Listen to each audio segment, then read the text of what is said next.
Hello everyone, आज की इस वीडियो में हम बात करेंगे section 7 of Indian evidence act के बारे में। ये जो सेक्शन है प्री और मेंस दोनों के लिए इम्पोर्टेंट सेक्शन है। तो आइए स्टार्ट करते हैं सेक्शन को। सेक्शन 7 की हेडिंग है facts which are occasion cause और effect of fact in issue. ये इसकी डायरेक्ट लैंग्वेज देखते हैं। डायरेक्ट कह रहा है facts which are occasion cause और इफेक्ट इमीडिएट और अदरवाइज ऑफ रेलेवेंट फैक्ट और फैक्ट इन इशू। तो कोई भी जो रेलेवेंट फैक्ट है या फिर कोई फैक्ट इन इशू है, उसका जो ओकेजन होगा, कॉज होगा या फिर इफेक्ट होगा, वो जो है रेलेवेंट होंगे, आर रेलेवेंट। और विच constitute the state of things under which they happen, या फिर फैक्ट्स जो कि कॉन्स्टिट्यूट करते हैं स्टेट ऑफ थिंग्स जिसमें वो रेलेवेंट फैक्ट या फिर फैक्ट इन इशू हुए हैं, या फिर वो फैक्ट्स जो कि अपॉर्चुनिटी के बारे में बताते हैं, रेलेवेंट फैक्ट की या फिर फैक्ट इन इशू की, वो जो है रेलेवेंट होते हैं। बेयर एक्ट जो है 5 चीज़ों के बारे में बात कर रहा है। एक एक चीज़ को हम अच्छे से डिस्कस करेंगे। तो जो ये सेक्शन है मेनली 5 पॉइंट्स के बारे में बात करता है: occasion, cause, effect, opportunity and state of things. मतलब अगर हम किसी ट्रायल के बारे में सोचें कि मान लीजिए ए का ट्रायल चल रहा है, कि उसने बी का मर्डर कमिट किया है, मर्डर। तो जो मर्डर है ये फैक्ट इन इशू होगा, फैक्ट इन इशू, या फिर इसको प्रिंसिपल फैक्ट भी हम बोल सकते हैं। अब इस फैक्ट इन इशू जो है, इससे रिलेटेड और भी कुछ रेलेवेंट फैक्ट्स हो सकते हैं।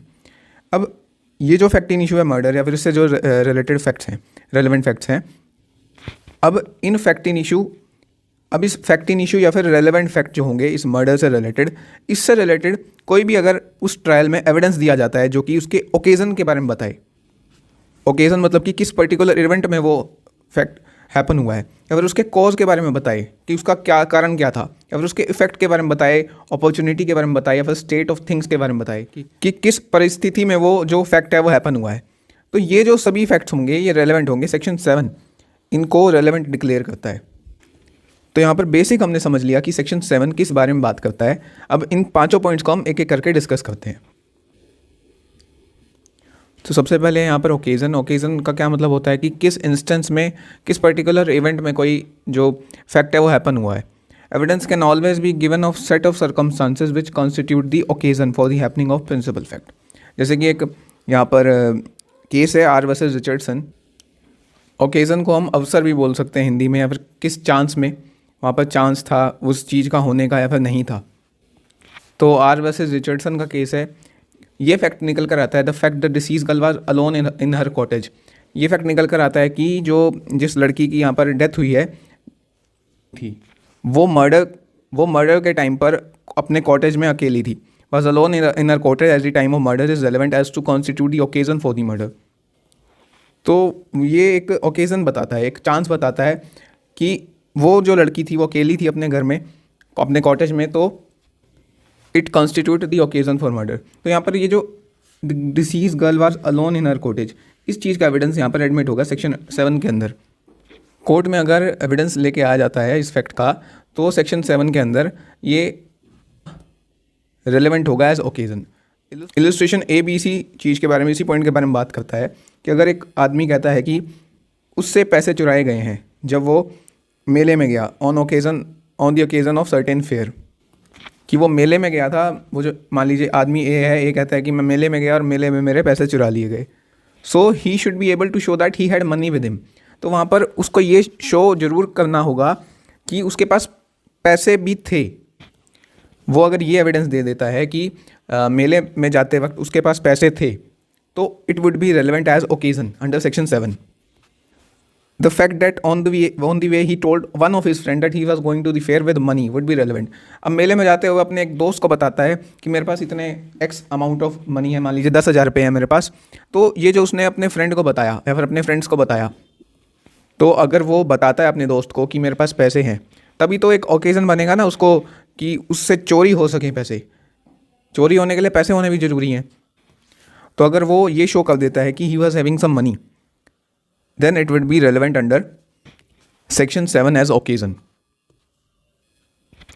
so occasion हमको समझ आया। नेक्स्ट है यहाँ पर कॉज मतलब कि कारण, कि किस वजह से वो जो फैक्ट हुआ है वो किस वजह से हुआ है, जो प्रिंसिपल फैक्ट है उसका कारण क्या है।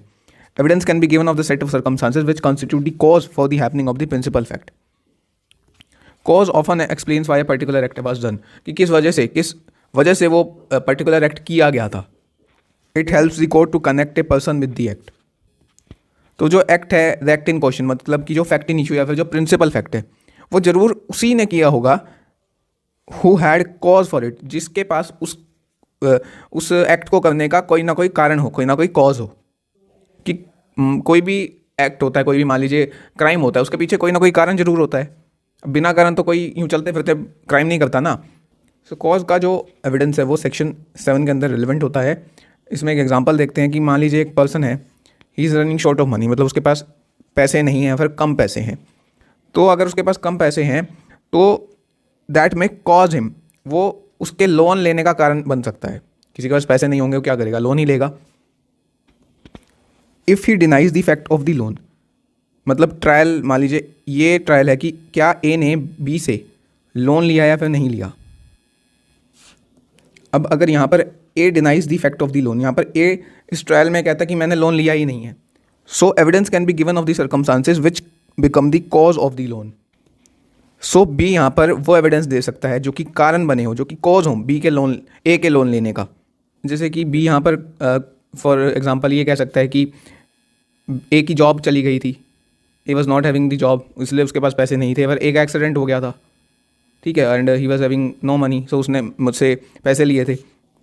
या फिर ए ने कार खरीदी थी, ठीक है, तब उसने मुझसे कुछ पैसे लिए थे. तो इस चीज़ का एविडेंस यहाँ पर बी इस ट्रायल में दे सकता है and it would be relevant under section 7. अब कॉज और मोटिव, इसका भी कुछ रिलेशन होता है या फिर नहीं होता है.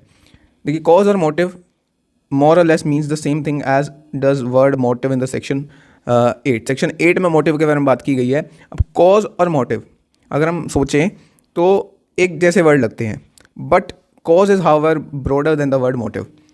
जो कॉज है वो ब्रॉड टर्म है, it covers the wide ambit than the word motive. कैसे, जैसे कि एग्जांपल हम जनरली डिस्कस करते हैं कि इलेक्शन के बाद विनिंग कैंडिडेट का मर्डर हो गया, जो जीता इलेक्शन उसका मर्डर हो गया. अब मर्डर के पीछे कॉज क्या हो सकता है, the election and somebody defeat at it is the cause of the murder. तो इलेक्शन था एंड उस इलेक्शन में कोई हारा भी है, तो वो एक कॉज हो सकता है मर्डर का. But and beyond that cause there may be no motive in it. Cause तो हो सकता है कि somebody defeat is the cause, ये जो एक कॉज है उसके मर्डर का, बट यहाँ पर मोटिव यहाँ पर कोई भी नहीं है कि किस मोटिव से उसने, हारने वाले ने या फिर हारने वाले के सपोर्टर्स ने उसका मर्डर किया हो. सो इस तरीके से हम कह सकते हैं कि cause is broader then the word motive. So next है यहाँ पर इफेक्ट. इफेक्ट कैसे रेलेवेंट होता है, इफेक्ट का मतलब होता है कॉन्सिक्वेंस या फिर आउटकम. कोई भी अगर कहीं पर भी कोई एक्ट हुआ है, every act leaves behind certain effects, वो कुछ ना कुछ इफेक्ट्स छोड़कर जाता है, कुछ ना कुछ आउटकम कॉन्सिक्वेंस छोड़कर जाता है, जो कि बताते हैं, जो कि लाइट थ्रो करते हैं उस एक्ट के नेचर पर. जैसे कि अगर ये एक क्वेश्चन आता है कहीं पर कि एक पर्सन है, उसकी डेथ जो है वो सुसाइड से हुई है या फिर मर्डर से हुई है, तो ये कैसे डिटरमाइन होता है, ये डिटरमाइन होता है वहाँ पर उस इंसिडेंट के इफ़ेक्ट्स को देखकर, क्योंकि सुसाइड और मर्डर के जो इफ़ेक्ट्स होते हैं वो डिफरेंट होते हैं. जो सबसे इम्पोर्टेंट जो फैक्ट है जो यहाँ पर इफ़ेक्ट के अंदर रेलेवेंट होता है वो है फुटप्रिंट या फिर जो फिंगर इंप्रेशंस होते हैं, जो हाथ के निशान होते हैं, फिंगरप्रिंट्स जो होते हैं. ये जो है सबसे इम्पोर्टेंट जो है फैक्ट, जो कि क्राइम से किसी पर्सन को कनेक्ट करने के लिए यूज़ होते हैं. यहाँ पर एक केस है आर वर्सेस रिचर्डसन का. यहाँ पर एक गर्ल की डेथ हो जाती है उसके कॉटेज में. जहाँ पे वो रह रही थी वहाँ पे फुटस्टेप होते हैं एंड जिनसे ये पता चलता है कि जो भी पर्सन आसपास था उसने ज़रूर शूज़ पहने होंगे. मतलब एक फैक्ट निकल कर आया कि उस कॉटेज में ज़रूर एक पर्सन ऐसा आया जिसने शूज़ पहने होंगे. वो चप्पल में नहीं होगा, वो नंगे पैर नहीं आया होगा, वो शूज़ उसने पहने होंगे. एंड वो जो जूते हैं उसके जो सोल है वो न्यूली मेंटेड सोल है, आयरन नॉब्स लगी हुई हैं एंड उसमें नेल्स हैं. मतलब एक तरीके से डिस्क्रिप्शन पता चल रहा है कि वो शूज़ किस डिस्क्रिप्शन के शूज़ हैं. तो यहाँ पर एक पर्सन है जो कि एक्यूज़ है जिसका नाम रिचर्डसन है, उसके शूज़ कॉरस्पॉन्ड करते हैं, मतलब सिमिलर हैं उसी फुटस्टेप से जो कि कॉटेज में मिले थे। मतलब जो रिचर्डसन के शूज़ हैं उनका डायमेंशन, उनका शेप, फॉर्म जैसे सोल होनी चाहिए या फिर पोजीशन या फिर कितने नेल्स हैं उसमें, वो सेम टू सेम कॉरस्पॉन्ड करते हैं रिचर्डसन के शूज़ उन फुटस्टेप से जो कि इस जो कॉटेज में जिस गर्ल की डेथ हुई है उसके कॉटेज में जो मिले थे। तो ये जो पॉइंट है ये इफेक्ट के अंदर रिलेवेंट हो जाएगा सेक्शन 7 में। एंड क्योंकि ये एस्टेब्लिश करता है कि रिचर्डसन जो है प्लेस ऑफ क्राइम पर जहाँ पर उस गर्ल की डेथ हुई है वहाँ पर वो प्रेजेंट था। इससे ये प्रूफ नहीं होता कि उसी ने उस गर्ल को मारा है, रिचर्डसन ने ही उस गर्ल को मारा है, ये प्रूफ नहीं होता। बट ये जरूर प्रूव होता है कि वो वहाँ पर प्रेजेंट था। वो कैसे प्रूव हुआ? उसके फुटस्टेप से ये पता चलता है, उसके फुटस्टेप से, एंड जो कि इफेक्ट के अंदर सेक्शन 7 में रेलिवेंट होता है। इलस्ट्रेशन बी भी इसी तरीके के बारे में बात करता है। Speaks of marks of struggle at और near the place where a murder has been committed, unexplained scratches on the face or the person of the accused are also the effects of the fact in issue and therefore relevant as such। मतलब ये illustration B क्या कह रहा है? मान लीजिए trial चल रहा है, ट्रायल में ये फैक्ट इन इशू है कि क्या ये फैक्ट इन इशू है कि ए ने बी की डेथ कॉज की है, ए ने बी की डेथ कॉज की है उसका गला दबा के, ठीक है। एंड जो ए जो अक्यूज्ड है उसके फेस पर नाखून के निशान मिलते हैं, स्क्रैचेस मिलते हैं। तो वो जो स्क्रैचेस, जो निशान उसके फेस पर लगे हुए हैं, वो इफेक्ट के अंदर सेक्शन 7 में रेलिवेंट हो जाएंगे। देखिए क्या है, ये सभी के सभी जो हैं ये सर्कमस्टांशियल एविडेंस है।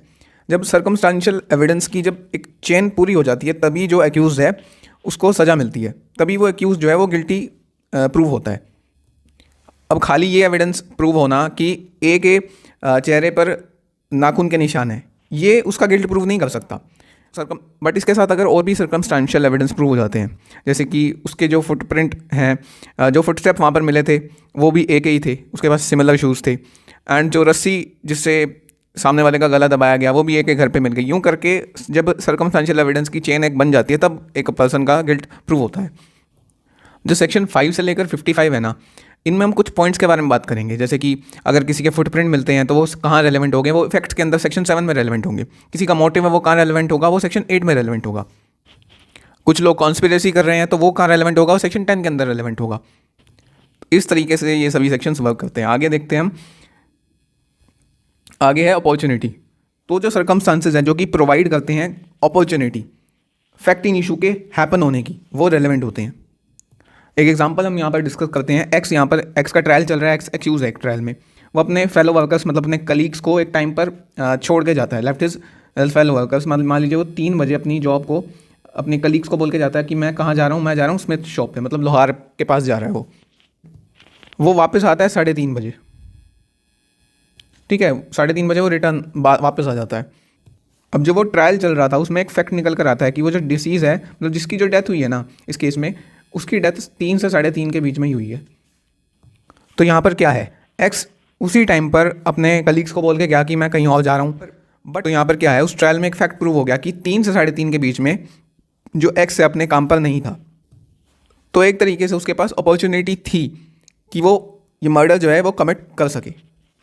ऐसे ही यहाँ पर एक केस है आर वर्सेस डोनेलन का। इसमें क्या है, जो डिसीज़ है जिसकी डेथ हो चुकी है अब, वो सफर्ड फ्रॉम ए एलमेंट, उसकी कोई मेडिकल कंडीशन होती है जिसकी वजह से उसको ओकेजनली मतलब कुछ वक्त पर लैक्सेटिव ड्रॉट लेने पड़ते हैं। लैक्सेटिव मतलब कि that helps to facilitate bowel movements, मतलब जो अगर किसी को कॉन्स्टिपेशन है तो उसके लिए यूज़ होते हैं लैक्सेटिव जो होते हैं।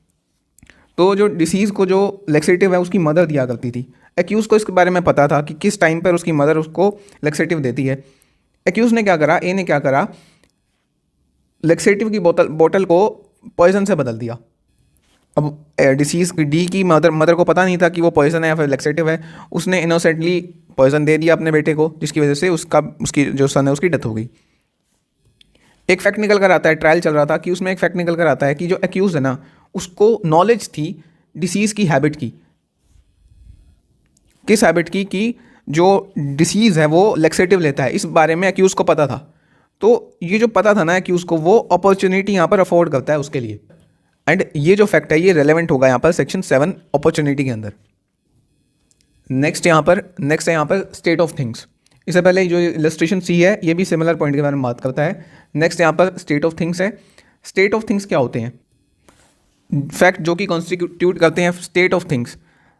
या फिर किस बैकग्राउंड में वो प्रिंसिपल फैक्ट हुए हैं वो रेलेवेंट होते हैं। ये जो इंपॉर्टेंट बात है कि किस बैकग्राउंड में वो प्रिंसिपल फैक्ट हुआ है। यहाँ पर स्टेट ऑफ थिंग्स में क्या क्या चीज़ें रेलेवेंट होती हैं, पार्टीज़ के बीच का जो रिलेशन है वो रेलेवेंट होता है, हेल्थ की स्टेट क्या क्या स्टेट ऑफ हेल्थ है डिसीज़ की वो रेलेवेंट होता है, या फिर डिसीज़ की जो हैबिट है वो रेलेवेंट होती है। यहाँ पर इंपॉर्टेंट केस है रतन वर्सेस रेगिनम। इसमें क्या हुआ था, एक्यूज का ट्रायल चल रहा है, एक्यूज वाज प्रोसिक्यूटेड, क्यों का ट्रायल चल रहा था, उसने अपनी वाइफ को शूट कर दिया था, मतलब ए ने अपनी वाइफ की डेथ कॉज कर दी थी शूट करके। एक्यूज जो है डिफेंस लेता है कि वो ना एक्सीडेंट था, बाय एक्सीडेंट मुझसे शूट हो गया। अब एक फैक्ट निकल कर आता है ट्रायल में, the fact that accused was unhappy with his wife. पहले तो ये फैक्ट निकल कर आता है कि एक्यूज जो अपनी वाइफ से खुश नहीं था, एंड साथ के साथ वो किसी और वुमन के साथ उसका अफेयर चल रहा था। ये दो फैक्ट्स निकल कर आते हैं। अब जो फैक्ट निकल कर आए ना कि एक्यूज अपनी वाइफ के साथ हैप्पी नहीं था, किसी और के साथ उसका अफेयर चल रहा था, ये जो है ये स्टेट ऑफ थिंग्स के अंदर रेलेवेंट होंगे। ये बताते हैं कि वो जो एक्यूज ने अपनी वाइफ को शूट किया होगा ना, वो किस बैकग्राउंड में किया होगा, उसके पीछे का बैकग्राउंड क्या होगा, उसके पीछे का बैकग्राउंड क्या है। ये जो दोनों फैक्ट्स है held to be relevant as is constitute state of things in which principal fact namely the shooting down happen. So ये जो है लास्ट था यहाँ पर पॉइंट स्टेट ऑफ थिंग। इसके बाद एक और पॉइंट है यहाँ पर, लास्ट यहाँ पर पॉइंट है टेप रिकॉर्डेड कन्वर्सेशन। जो टेप रिकॉर्डेड कन्वर्सेशन होते हैं वो सेक्शन 6, 7 और 8 के अंदर एविडेंस एक्ट के रेलेवेंट होते हैं, एंड वो रेस गस्टाई होते हैं, तो वो 6, 7 और 8 के अंदर रेलेवेंट होते हैं। जो टेप रिकॉर्डेड कन्वर्सेशन होती हैं वो रेलेवेंट होती हैं। यहाँ पर एक लैंडमार्क जजमेंट है RM Malkani versus state of Maharashtra 1973 supreme court. यहाँ पर ये बोला गया था कि जो टेप रिकॉर्डेड कन्वर्सेशन होते हैं रेलेवेंट होते हैं प्रोवाइडेड फर्स्ट वो कन्वर्सेशन जो है रेलेवेंट होने चाहिए मैटर इन इशू या फिर फैक्ट इन इशू से। सेकंड जो है जो वॉइस है उसकी आइडेंटिफिकेशन होनी चाहिए। थर्ड एक्यूरेसी होनी चाहिए, जो कन्वर्सेशन की एक्यूरेसी होनी चाहिए, एंड वो एक्यूरेसी कैसे प्रूव होती है, is proved bye eliminating the possibility of erasing the tape recorded conversation. मतलब उसके साथ कुछ छेड़छाड़ ना की गई हो, मतलब कुछ पार्ट इरेज ना करके उसको शो किया गया हो। सो ये एक लैंडमार्क जजमेंट था। इसी के साथ हमारा सेक्शन 7 यहाँ पर कंप्लीट होता है। आपको आपको वीडियो अच्छी लगी होगी, वीडियो अच्छी लगी हो प्लीज़ लाइक कीजिए एंड सब्सक्राइब कीजिए इस चैनल को लॉ बाय वंश पत्रक और भी लॉ टॉपिक्स से रिलेटेड वीडियोस देखने के लिए।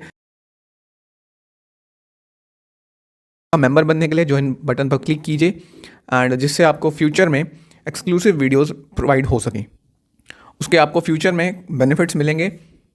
इसी के साथ ये वीडियो एंड करते हैं। That was it for today. Have a nice day.